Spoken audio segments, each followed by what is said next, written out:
Tamam. Evet.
Everybody.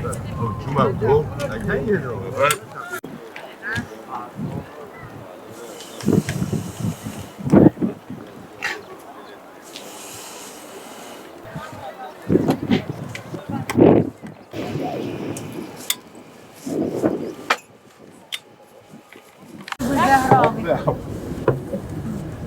Kaçayım da kaçayım.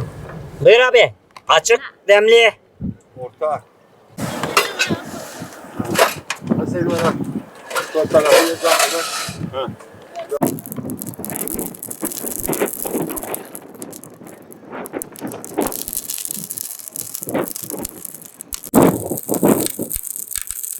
Antalya Gazipaşa doğumluyum. 4 yıl öncesinden buraya buradan eşimle tanıştım. Buraya yerleşmeye karar verdim. Burada bir evlilik yaptık. Ve şöyle geçim sıkıntısı olduğundan dolayı eşimle ikimizin projesi olarak bu Circe Nehri'nin kenarında sahilde diyelim. Burada semaveride çay satmaya karar verdik. Ve en büyük hayalimiz kendimize göre bir evimiz olsun isteriz. İnşallah onu gerçekleştireceğiz. Doğuştan engelliyim. Eşim de engelli. Tekerlekli sandalye kullanıyoruz. Bu aparatı yaptık. Dizayn ettik. Malzemelerimizi getiriyoruz. Öğlen sonu getiriyoruz. Burada geçimimizi sağlamaya çalışıyoruz. Saat 2'den akşam 11'e kadar yapıyoruz.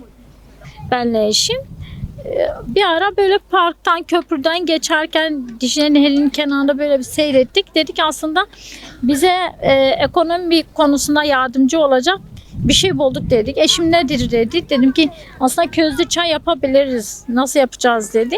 Dedim ki aslında romok gibi bir şey takarız arabamızın arkasına. Eşyalarımızı taşırız. Ve yaptık yani romuk gibi bir şey yaptık. Arabamızın arkasına takıyoruz, eşyalarımızı yüklüyoruz.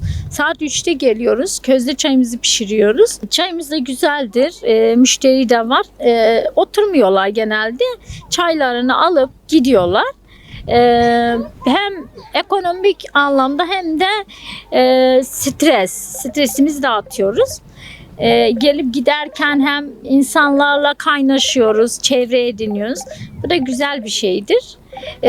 Bizim tek hayalimiz bir ev sahibi olmaktır. İnşallah o da çalışarak, yani çalışmayan bir insan ev sahibi olamaz, yani emek vermek lazım. Bize o emeği vererek ev sahibi de inşallah oluruz.